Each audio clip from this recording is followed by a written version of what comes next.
ID, the Future, a podcast about evolution and intelligent design. Well, welcome to ID the Future. I'm Andrew McDiarmid, your host. And today, my guest is attorney and author Doug Ell, or Douglas Ell, to discuss his new graphic novel, The God Proofs. Doug is an attorney in Washington, D.C. with an undergraduate degree in math and physics from MIT and a master's degree from the University of Maryland in theoretical math. Doug's legal training and work, combined with his academic science background and a lifetime of independent study, make him pretty well qualified to untangle the confused and often emotional relationship between science and religion. Doug considered himself an atheist while at MIT, but life events challenged him to examine the scientific evidence for God. And what he found, and continues to find, has amazed him, and he delights in sharing his findings in creative ways. And one of those creative ways is the topic of our podcast today. It's a new graphic novel that we're going to unpack called The God Proofs. Now, Doug, welcome to the podcast. I'm excited. Thank you, Andrew. Delighted to be here. Thanks for having me. Yeah, you're welcome. Well, let's start with your upbringing. When you were young, you really loved numbers. In your first book, Counting to God, you recall thinking of them as magic, as your friends. Their precision was comforting and their relationships beautiful. Now, as you got older, though, you read every book at the local library on math and science, and you still had this love affair with numbers. What was it like loving numbers and the natural sciences as a kid? Well, I like numbers because you count on numbers. You know, if they added 2 plus 2 always equaled 4, you didn't have to worry about whether it was in a good mood or a bad mood. And, and there was just, I found beauty in mathematics, the formulas, the different things. I was very nerdy growing up, but I just loved mathematics. It just seemed to have a lot of good areas. And as far as math and science, I mean, I wanted explanation when I was a kid of how the world worked. I wanted to understand it, it was the beginning, I think, of a search for God, search for meaning in my life. And so I figured if I read the math and science books, maybe that would help me instead of the fiction books. It's been a lifelong journey. And no wonder you were in the library a lot. I mean, we didn't have the internet, a while back, and you had to get physical books and look for them. And so you probably frequented your library a lot then. Oh, yeah. Yeah. And, right. And I'd read the books over and over again because it wasn't that big a library. Yeah. Yeah. Well, so you grew up believing in God, but you wrestled with the details. You needed the details, the logistics of Noah and the flood, for example. So by the time you went off to college at MIT, you considered yourself an atheist. What happened to the faith of your youth? Well, I didn't find, at least as I was told, that it provided a very good explanation for things. You had Darwin's theory of evolution, and I didn't realize at the time that there were places like the Discovery Institute and others and other scientists that thought it was nonsense.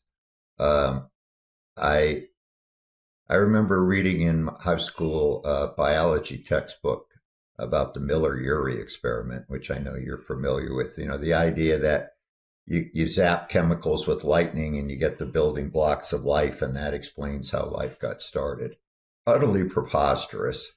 And as your colleague Casey Luskin has done a study about, at least at the time he did it a few years ago, it was still in an enormous number of high school textbooks, even though it's been totally discredited, and doesn't, even if you had all the pieces, you don't get life.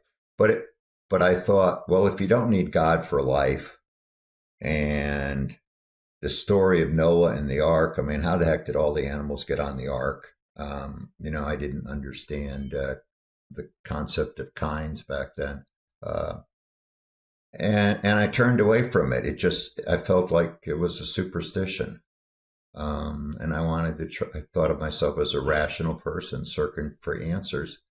And I didn't find the answers at church. Yeah. Yeah, it can be hard when you're that type that just has that inquiring mind that is constantly soaking in answers and seeking the truth in the bottom of things. And you're right, the origin of life. I mean, back then when they were starting to put the Miller-Urey experiment in textbooks, maybe it looks simpler, but Dr. Stephen Meyer and Dr. James Tour and others, they're fond of saying the more we learn about the origin of life and the conditions necessary to produce life chemically, the harder the problem gets. So yes, yeah. Well, after graduating from law school, you built a successful career as an attorney. Tell us about that and how that prepared you to write these books. Well, I was going into theoretical mathematics, and that doesn't pay very well. And so I heard friends went to law school. They said it was easy, so I went to law school, and my logical mind suited law because there's a lot of logic in it and patterns. And I did pretty good. I ended up specializing in employee benefits. It's called pensions and healthcare, a very growing area of the law at the time. Still is, actually. Everybody needs healthcare, and most people want to have a pension. So, and I was very successful. I was very fortunate on that. But it taught me, I think, how to prioritize my arguments. Put the best ones first, winnow out the arguments that aren't so important, and I think it really helped me to think clearly and write clearer. Yeah. And as you were saying before we started this session, you knowing when to go for the jugular, with your best arguments, Yes. put your best foot forward quickly. Well, The God Proofs is a graphic novel, so every page in it is just jam-packed with color and awesome illustrations. Where did this idea come from? Did you ever think you'd be a graphic novel writer? Never. Well, I think Andrew, the first book I wrote, 2014, was called Counting to God. And I opened it with a lecture at MIT, which is on YouTube, by the way, in front of MIT professors. And I think it was a pretty good technical job. But my minister said, you got to put some pictures in it. It's too hard for most people. So then I came out with a second book called Proofs of God, a thinner book. And it wasn't a graphic novel, but I hired a cartoonist, put some cartoons in. It was a conversation between characters I called Doubt and Reason. So I brought my doubts in as the doubt character, and then Reason was kind of my older self addressing these issues and the objections. And I was invited by the Discovery Institute and to speak at Westminster Conference for Science and Faith, I think it is, in Pennsylvania. And I spoke on the book. It was very well received to a younger audience. And it was suggested that we put this into a graphic novel form by folks at the Discovery Institute. And they're the ones who found the illustrator, who's just incredibly brilliant what he did, I think, with the designs, and incredibly brilliant. So I feel very lucky. And I had, to connect with the Discovery Institute, because I think it's a great concept to try to put this in pictures more to reach people. Yeah. And I was going to ask, behind every graphic novel is a capable illustrator. So how did you connect with Evan? You say it was the Discovery Institute. What was it like working with him? I didn't work directly with Evan. Daniel Reeves at the Discovery Institute did that.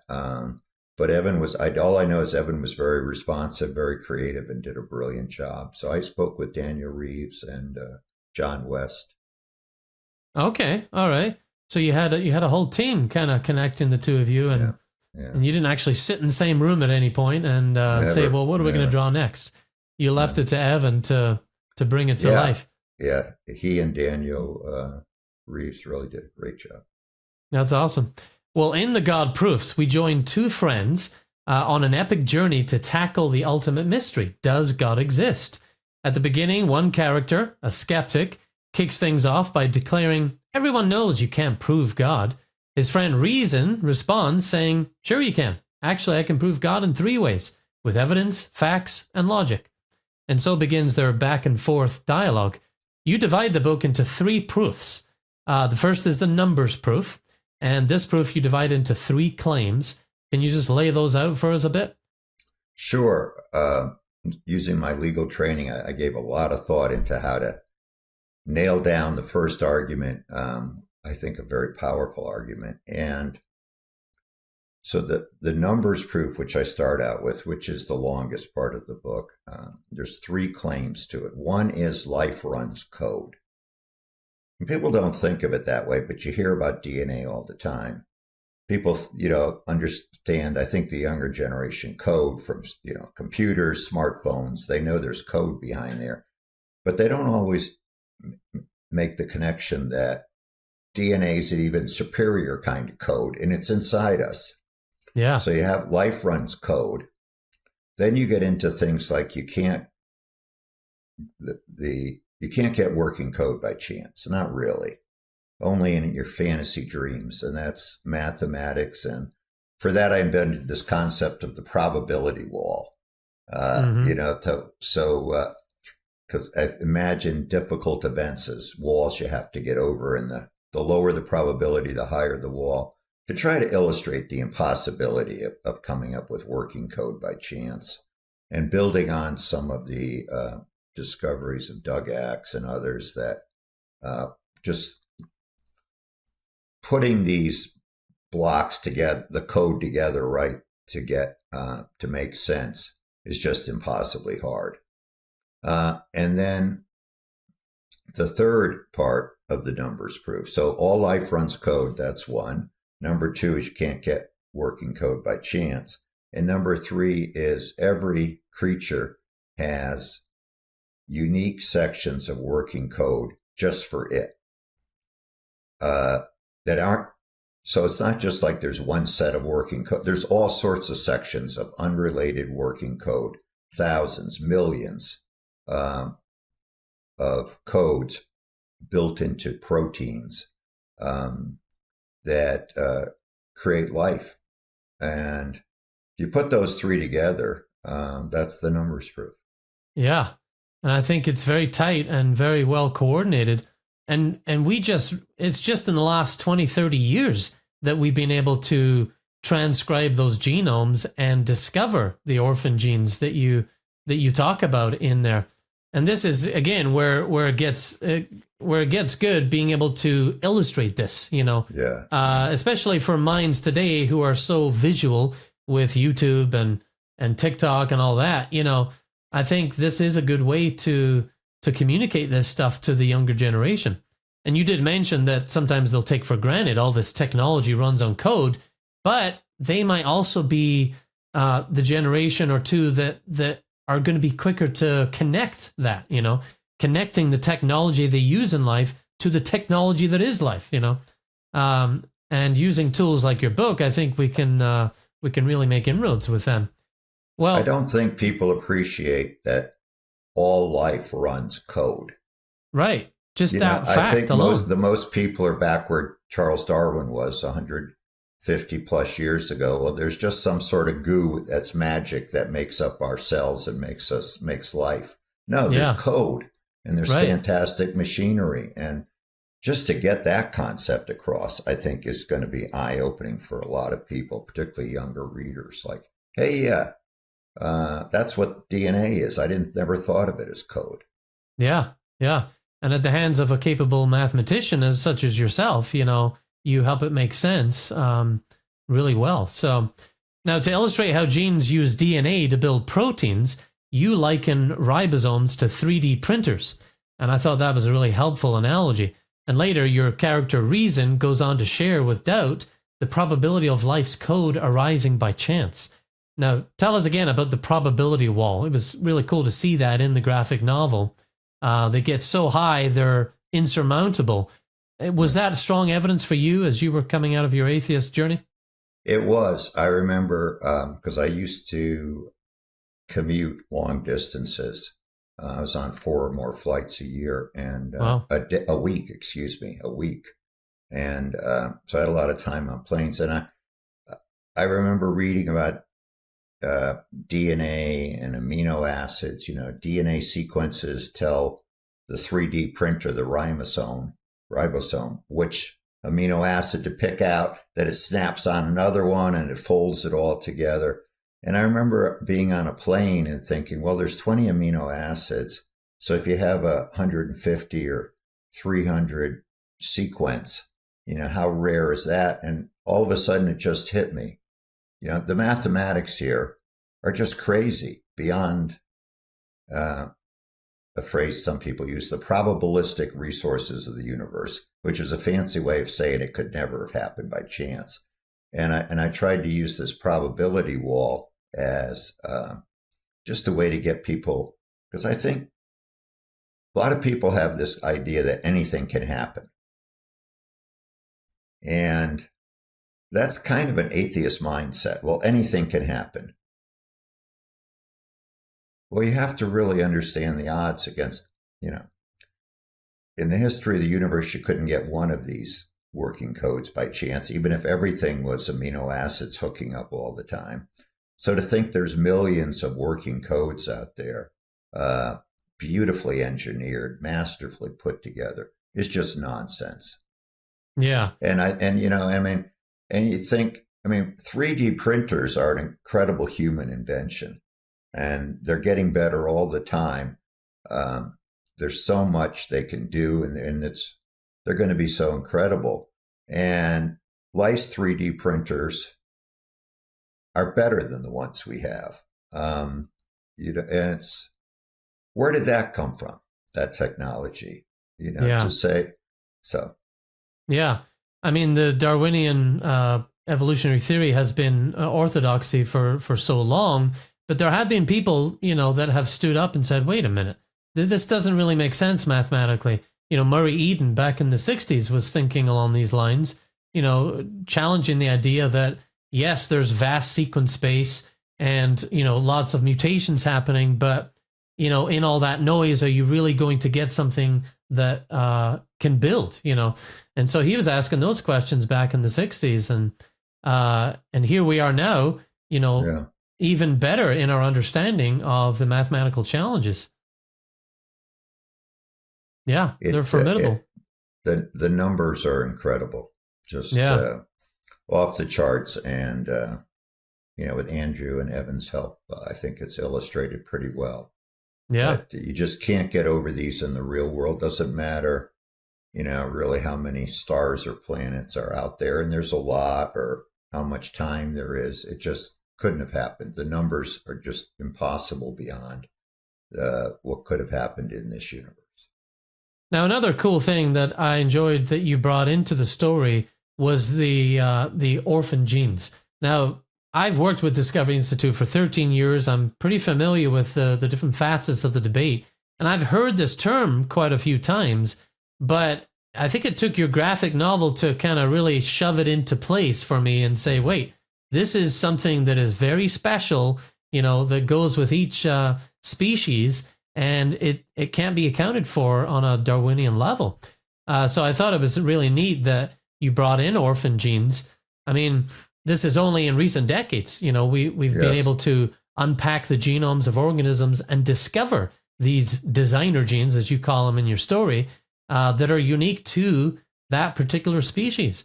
And we've also discovered through the work of Dr. Douglas Ell and others that functional proteins are very rare in sequence space, which means getting an orphan gene by an evolutionary process also extremely unlikely. Tell us how you kind of worked that into the story. Was that a big piece of evidence for you? Well, you know, too? Darwinian theory is sort of, well, you start off with something that's working, But they don't explain how you get life to begin with. But okay, let's step aside from that. You have life. So the Darwinian theory is, well, there's changes, and it changes gradually over time, and it grabs this fantasy that things get better and better, and that's how you get new species. And it just doesn't work, because orphan genes, and that's the kind of the definition is, they don't look anything like any other genes. They're not another gene with just a few changes, accidental changes, or two genes stuck together. They're unique sequences, and that couldn't have come about from slight changes. And when these unique sequences are found in every creature that are special for that creature, like the code in jellyfish helps them sting other animals. We have 54 unique sequences of designer genes that build parts in our brains. So think about that. And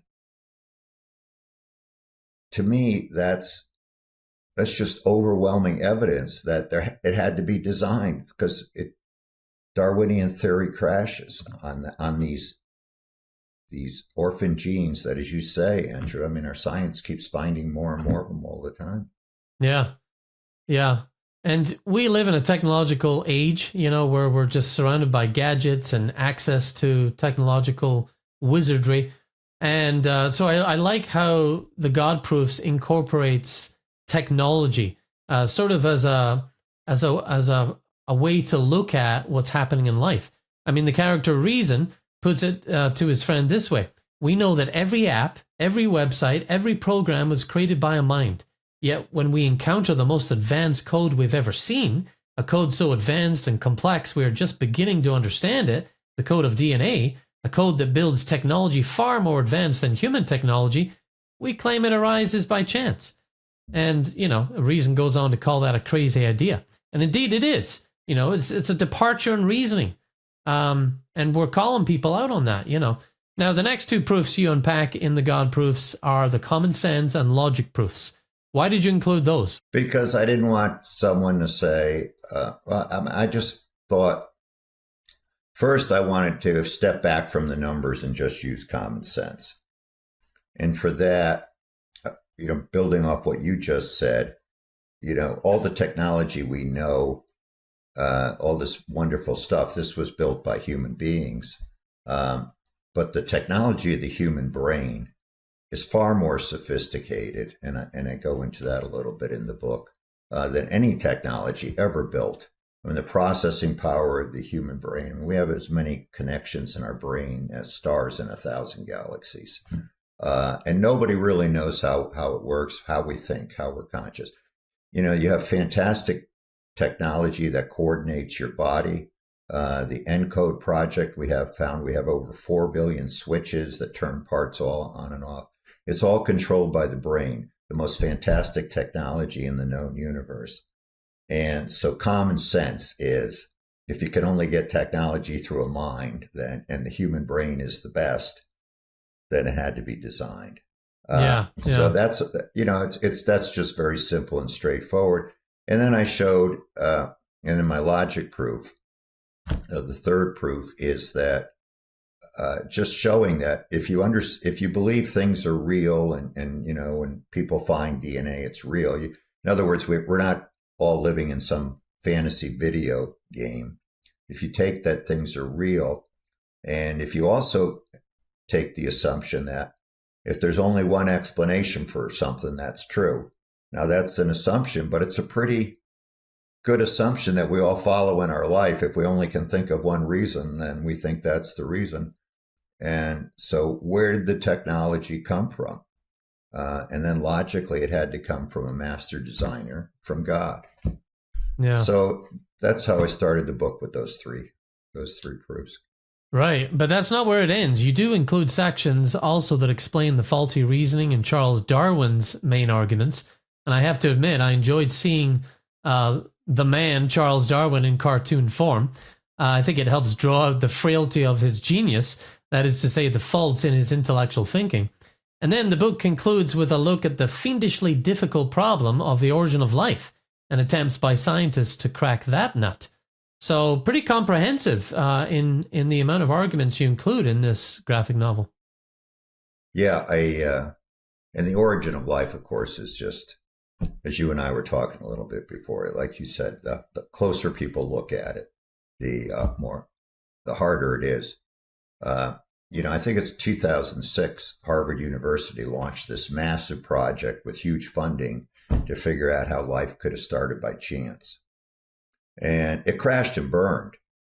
So now they call their origin of life initiative just, we're going to look and see if there's other life out there. But they won't admit that they couldn't come up with a plausible alternative to God. It's the numbers are off the charts, and that's incredible. And I also put in at the end of the book, I snuck in, you may have noticed, the fact that the universe looks like it's designed. It's not just life, but all the forces of, the forces that exist in the universe, the types of atoms that we have, the particles, what's commonly known as the constants of the universe, things like the speed of light and so on, are all just strength of gravity, just all set exactly right. Right. And the analogy that I love, and I didn't invent it, but it's like walking into a control room for the universe and finding every dial set exactly perfect. It's obviously somebody thought of all this. It's overwhelming evidence. The science is getting stronger all the time. And yet we live in a society where I think people just don't open their eyes. So, with a little bit of tongue in cheek and help from Daniel and the illustrators, I hope that the God proofs will make it easier for people to get past the nonsense that's thrown at them. Right. And in a time when more and more folks are reporting as, non-religious, unchurched, not really interested in established religion, they may consider themselves spiritual to some degree, but there's a lot less, folks going to church and claiming a particular religion. At that kind of time, it's good for this to come along and us to share these details with folks, just so they can get a better idea of what's actually going on under the hood. We don't stop and think about it enough. I think that's absolutely true. It's a society where people are in denial, or a lot of people think, well, all God wants is people to be happy, so it doesn't really matter anyhow. That's not what the Bible says. I now think the Bible is 100% true, and I also think that, getting a little bit off stream from the book, but a life without God is not worth living. I mean, you have no standards, you have no direction. And so I'm hoping people find the truth. If there are seekers out there who are like I was when I was young, maybe this will help them evaluate on their own the arguments for a master designer. Right.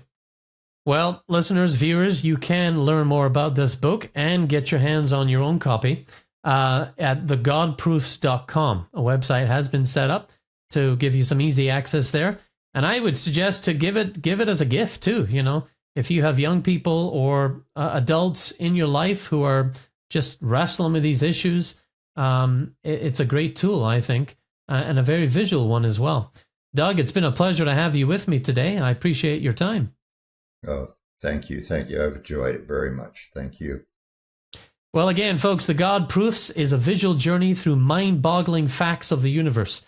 And this format, the graphic novel, the comic book style, is really a fun way to explore the evidence for intelligent design. There's a lot less words than your standard books, and the colors and visuals keep it fresh and interesting. Get a copy for yourself or your friends at, as I said, thegodproofs.com. For ID the Future, I'm Andrew McDiarmid. Thanks for watching. Visit us at idthefuture.com and intelligentdesign.org.